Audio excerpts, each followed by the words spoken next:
Magandang araw! For today's video, samahan nyo kaming magtampisaw sa tabing dagat kung saan matatanaw mo din yung mga train na dumadaan sa tulay. At dahil nga tag-init ngayon dito sa Japan at sobrang napakainit talagang lumabas, kaya naman medyo late na kaming lumabas ng bahay. Medyo may kalayuan din siya mula sa aming bahay. Matagal ko na din gustong pasyalan ang lugar na ito dahil nung pinasyalan namin dati ay madalas kong natatanaw ang lugar na ito. Kaya naman ngayong araw nito ay nabigyan talaga ng pagkakataon na mapasyalan namin ito. Wala kasing parking area dito banda, kaya naman wala masyadong tao ang pumupunta dito. Kaya naman kailangan mong maglakad papunta sa tabing dagat. Maliit lang kasi yung daanan papunta sa tabing dagat at hindi makakapasok ang sasakyan. Nung makarating kami dito banda, sobrang napakaganda talaga ng tanawin.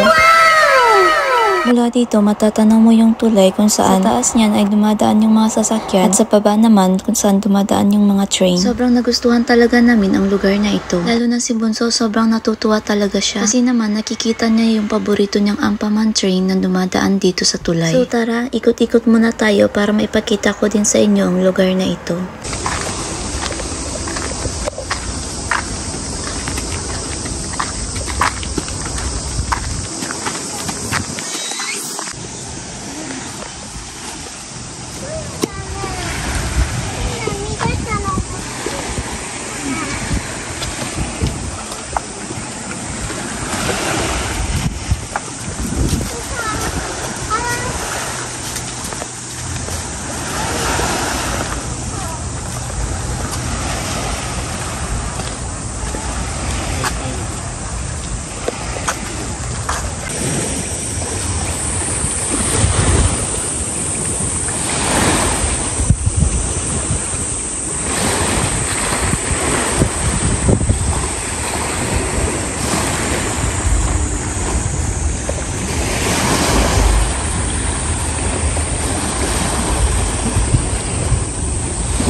Oh, mga Pinoy kaya nag-ato dire.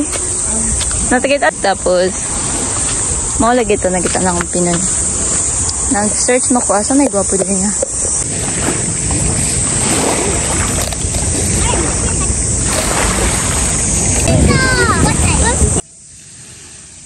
Kailan na yun. So hanggang dito na lang po at maraming salamat sa inyong panonood. At kung may mga tanong kayo, i-comment nyo lang yan sa ating video. Bye bye!